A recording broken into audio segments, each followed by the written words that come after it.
wrześniu obradował w Warszawie 7. Krajowy Zjazd Aeroklubu PRL.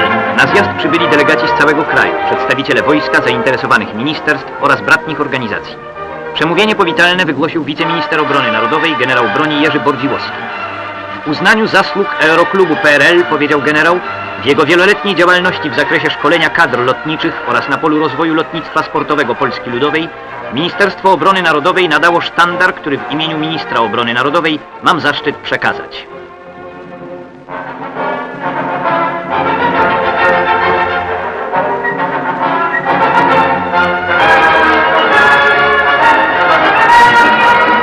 Sztandar przejmuje poczet złożony z zasłużonych pilotów Majewskiej, Makuli i Kasperka. Z rąk ministra komunikacji Piotra Lewińskiego dyplomy FAI imienia Paula Tissandier otrzymali Władysław Janica, Jan Zwierzyński, Bogusław Szuba, Jan Antoniszczak, Henryk Górka, Jerzy Ryszard Konieczny. Dyplomy za ustanowienie nowych rekordów międzynarodowych otrzymali Adela Dankowska, Stanisław Kluk oraz aż 3 dyplomy równocześnie za rekordy ustanowione na samolocie Iskra inżynier Ludwik Natkaniec.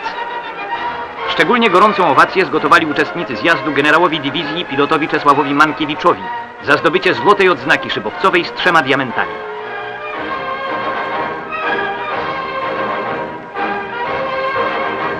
Referat sprawozdawczy Zarządu Głównego Aeroklubu PRL wygłosił prezes Stefan Antosiewicz.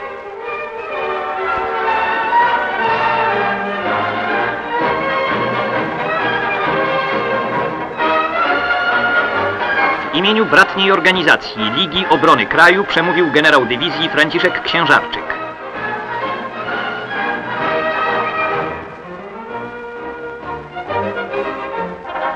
Wybory nowych władz uczestnicy poprzedzili gorącą i rzeczową dyskusją. Z trybuny zjazdu padło wiele konkretnych wniosków i postulatów.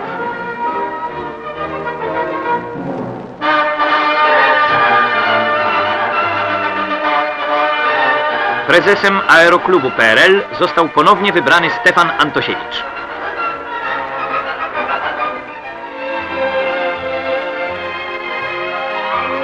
Włocławek. W 20. rocznicę wyzwolenia miasta jego mieszkańcy, wśród których nie brak entuzjastów lotnictwa, otrzymali miły upominek, doskonale wyposażony ośrodek lotniskowy Aeroklubu.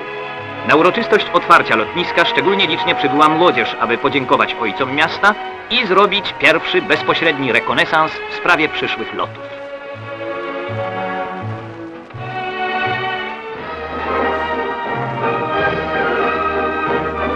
W nieco inny sposób rocznicę wyzwolenia swego miasta uczciła młodzież tysiąclatki na Bielanach w Warszawie. Szkoła zbudowana została z funduszów zebranych przez lotników wojskowych, którzy jej patronują. Akademia z okazji 20. rocznicy wyzwolenia Warszawy miała więc oprawę bardzo lotniczą, co jest również zasługą działającego tu koła lotniczego.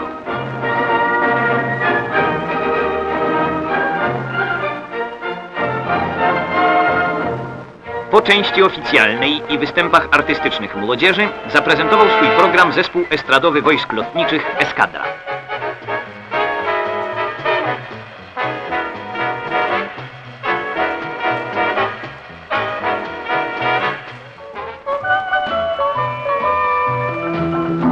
Jedną z ulubionych i coraz bardziej powszechniej stosowanych form pracy w kołach lotniczych oraz w lotniczych drużynach harcerskich jest zdobywanie sprawności. Popatrzmy, jak robi to młodzież z drużyn wrocławskich. W akcji kandydaci do zdobycia tytułu konstruktora latawców. A to już wyższy stopień wtajemniczenia. Egzamin sprawności przed zdobyciem tytułu młody szybownik.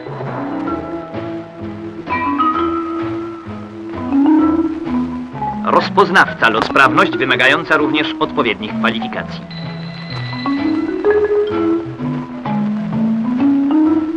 Na pasjonujących się meteorologią czekają odznaki meteorolog.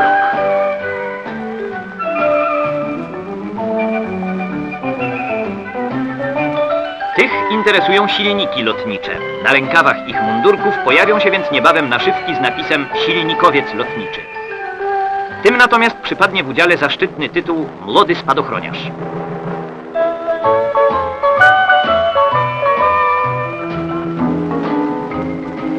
Po trudzie egzaminów promocja.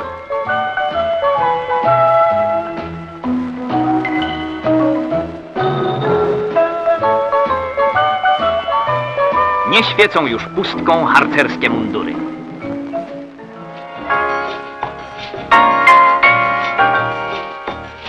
Oficerska Szkoła Radiotechniczna imienia kapitana Sylwestra Bartosika w Jeleniej Górze.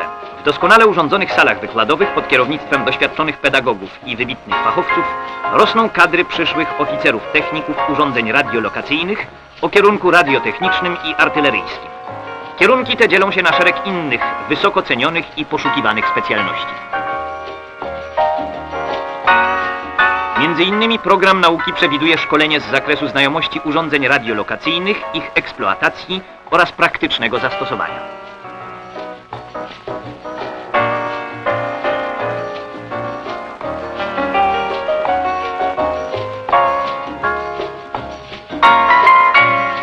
Łączyć jak najściślej teorię z pracą praktyczną na skomplikowanych urządzeniach i przyrządach – oto główna dewiza szkoły.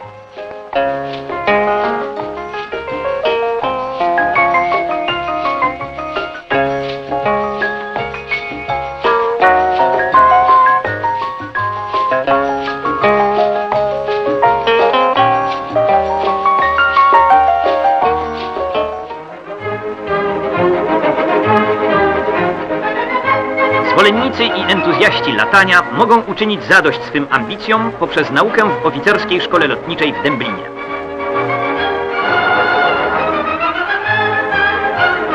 Rokrocznie opuszcza szkołę grupa młodych pilotów. Chwilę tę każdorazowo poprzedza uroczysty akt promocji. Jesteśmy świadkami ostatniego pasowania rycerzy przestworzy. Promuje główny inspektor lotnictwa, generał dywizji, pilot Jan Raczkowski. Ci, którzy być może przyszywali przed kilku laty odznaki sprawności lotniczych na swych harcerskich bluzkach, teraz przypinają na mundurach lotnicze gapy i odsłaniają pierwsze gwiazdki.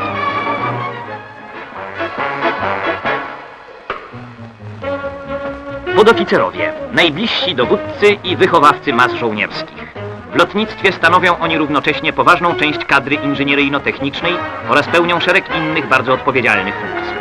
Grupa najlepszych spośród nich gościła niedawno w Inspektoracie Lotnictwa. Spotkanie stało się doskonałą okazją do omówienia szeregu ważnych spraw związanych z zawodem podoficera i jak zwykle w podobnych wypadkach zakończyło się wręczeniem upominków.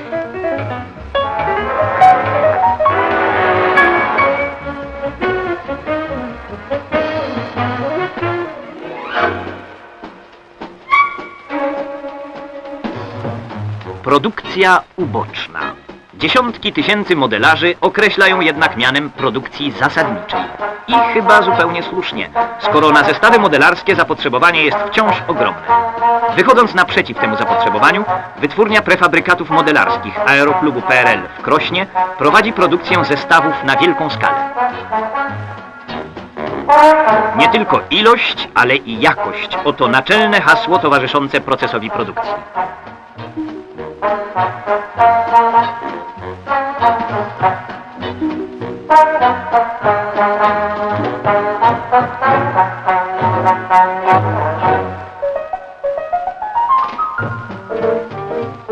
Na taśmie szeroki asortyment zestawów modeli latających.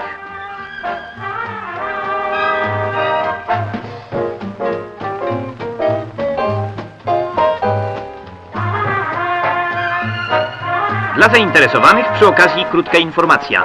Dystrybucją zestawów modelarskich zajmuje się oddział centralnej składnicy harcerskiej. Natomiast modelarzy w kołach lotniczych zaopatrują aerokluby regionalne.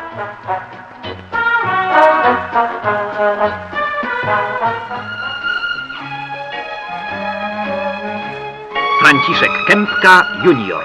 Pierwszy samodzielny lot wykonał mając lat 12. Był rewelacją na pokazach lotniczych w 1952 roku jako najmłodszy pilot świata. W szkole doskonale się uczył i był propagatorem lotnictwa wśród młodzieży.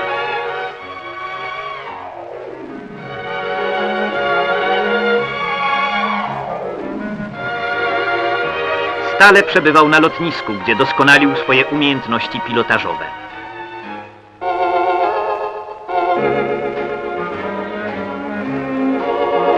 Startował w wielu imprezach krajowych, a w roku 1964 zdobył tytuł szybowcowego mistrza Polski. W roku bieżącym startuje w reprezentacji Polski na szybowcowych mistrzostwach świata w Anglii. Życzymy dużo szczęścia i powodzenia. Chciałbym latać, rzekł Knypelek, bo to chyba rozkosz wielka. I o radę, jak to zrobić, zwrócił się raz do Wróbelka. Aeroklub, rzekł Wróbelek, jest najlepszym miejscem na to. W drogę ruszył więc Knypelek w pewne piękne, skwarne lato. Aeroklub w swoich progach bardzo chętnie go powitał. Wacusiowi zaś najbardziej podobała się kronika. Na lotnisku w blasku słońca opalone, młode twarze. Postanowił więc Knypelek: będę wreszcie modelarzem. Wiesz, doradził mu Skrzydełko, właśnie sezon jest i pora. Zacznij pracę w modelarni pod kierunkiem instruktora. Rzekł Knypelek: szkoda czasu, ja się nad tym sam pogłowię i bez czyjejś tam pomocy szybciej sobie model zrobię. Kawał belki to podstawa, pewny siebie rzekł Knypelek. I choć dostał belką w głowę, raźno chwycił za hebelek.